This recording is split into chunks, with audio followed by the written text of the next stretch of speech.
اللہ الرحمن الرحیم۔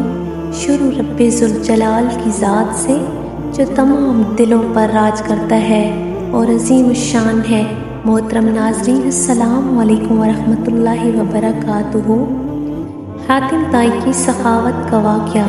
حاتم طائی کے زمانے میں کسی نے حاتم طائی سے پوچھا کہ آپ نے دنیا میں کسی کو اپنے آپ سے بھی زیادہ سخی دیکھا ہے؟ حاتم طائی نے جواب دیا، جی ہاں، ایک لکڑہارے کو ایک بار میں نے اپنے مہمانوں کے لیے 40 اونٹ ذبح کیے۔ دعوت عام تھی، جو آتا تھا پیٹ بھر کر کھاتا۔ اسی دن میں کسی ضرورت سے جنگل کی طرف چلا گیا تو وہاں ایک لکڑہارے کو دیکھا جو خشک لکڑیاں اکٹھی کر رہا تھا۔ میں نے لکڑہارے سے کہا کہ تو آج یہ مشقت کیوں اٹھا رہا ہے؟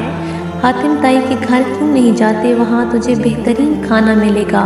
لکڑہارے نے میری یہ بات سنی تو بے پرواہی سے مجھے جواب دیا کہ جو شخص اپنی محنت سے پانی خوراک حاصل کر سکتا ہے وہ حاتم طائی کا احسان کیوں اٹھائے جو اپنی محنت سے کما سکتا ہے، اور جو نان جوئے اس کو حاتم کی سخاوت سے سرکار نہیں۔ محترم ناظرین، حضرت سعدی رحمۃ اللہ علیہ نے اس حکایات میں محنت اور خودداری کی عظمت ظاہر کی ہے۔ حاتم طائی جو ہر دل عزیز اور کار خیر میں بڑا درجہ رکھتا تھا اور اپنی عظمت سے آگاہ بھی تھا، لیکن جب وہ اس خوددار اور محنتی لڑکے سے ملا تو حاتم طائی کو اس کے مقابلے میں اپنی ذات حقیر نظر آئی۔ جزاک اللہ خیرا کثیرا۔